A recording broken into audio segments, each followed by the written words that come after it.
దేశంలో ఎన్ని చట్టాలు వచ్చినా ఆడవాళ్ళపై జరిగే అమానుష దాడులకు అడ్డుకోలేకపోతున్నాయి. నిత్యం ఎక్కడో అక్కడ లైంగిక దాడి, వేధింపులు, అత్యాచారాలు, హత్యల పరంపర కొనసాగుతూనే ఉంది. ఇక వరకట్న దాహానికి ఎంతోమంది ఆడబిడ్డల ప్రాణాలు పోతున్నాయి. తమ బిడ్డ బాగుండాలని ప్రతి తల్లిదండ్రులు కోరుకుంటారు. పెళ్లి సమయంలో వరుడి కుటుంబానికి తగినంత కట్న కానుకలు కూడా సమర్పించుకుంటుంటారు. కానీ కొంతమంది దురాశాపరులు పెళ్ళైన తర్వాత వరకట్న దాహంతో ఆడబిడ్డని చిత్రహింసలకు గురి చేస్తుంటారు. అత్తింటి వేధింపులు తట్టుకోలేక, తన కష్టాలను పుట్టింటి వాళ్లకు చెప్పుకోలేక ఎంతోమంది అతివలు ఆత్మహత్య చేసుకొని చనిపోతున్నారు. తాజాగా అత్తారింట్లో అలాంటి బాధలు పడుతున్న తన కూతురు బాగుండాలని ఓ తండ్రి చేసిన త్యాగం ఇప్పుడు సంచలనంగా మారింది. తన కూతురికి కొడుకును దూరం చేశానన్న మనస్తాపంతో ఓ తండ్రి ఆత్మహత్య చేసుకున్న ఘటన అటు నెల్లూరు జిల్లా కనిగిరిలో, ఇటు విశాఖ భీమిలిలో తీవ్ర కలకలం సృష్టించింది.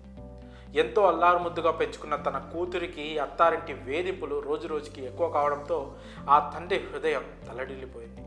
తాను చనిపోతే అయినా కూతురి జీవితం బాగుపడుతుందేమోనని భావించాడు ఆ తండ్రి. దాంతో సంచలన నిర్ణయం తీసుకున్నాడు. సూసైడ్ నోట్ రాసి మరీ ఆత్మహత్య చేసుకున్నాడు. విషాదకరమైన ఘటన నెల్లూరు జిల్లా కలిగిరి మండలం తూర్పు దూబగుంటలో జరిగింది. పూర్తి వివరాల్లోకి వెళ్తే, నెల్లూరు జిల్లా కలిగిరి మండలం దూబగుంటకు చెందిన బొట్ట శ్రీనివాసులు 30 ఏళ్ల క్రితం స్వగ్రామాన్ని వదిలి ఉపాధి కోసం విశాఖ జిల్లా భీమిలి వెళ్ళి అక్కడే స్థిరపడ్డాడు. మొదట్లో చిన్న చిన్న పనులు చేసుకుంటూ జీవించిన ఆయన ఆ తర్వాత ఇటుకలు బట్టి వ్యాపారం చేసుకుంటూ భార్య, కుమార్తెను పోషించుకుంటున్నాడు. అయితే కూతురి కోసం పైసా కూడబెట్టాడు.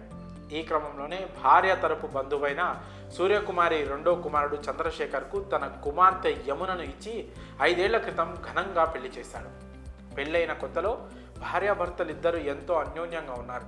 ఈ దంపతులకు 3 ఏళ్ల కుమారుడు కూడా ఉన్నాడు.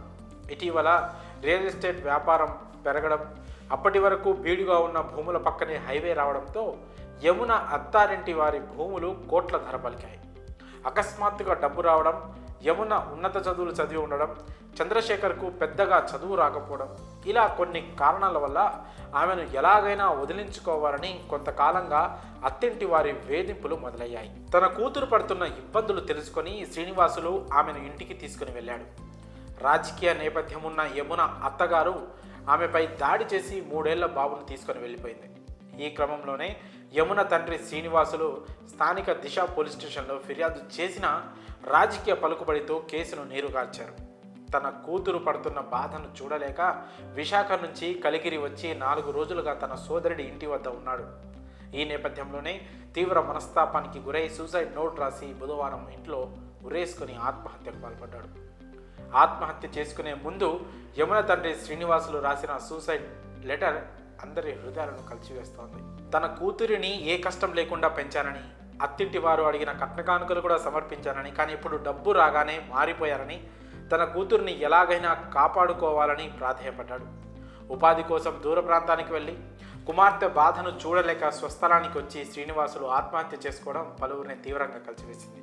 మరి తన కూతురి జీవితం బాగుండాలని ఓ తండ్రి ఆత్మహత్య చేసుకున్న ఈ ఘటనపై మీ అభిప్రాయాన్ని కామెంట్స్ రూపంలో తెలియజేయండి.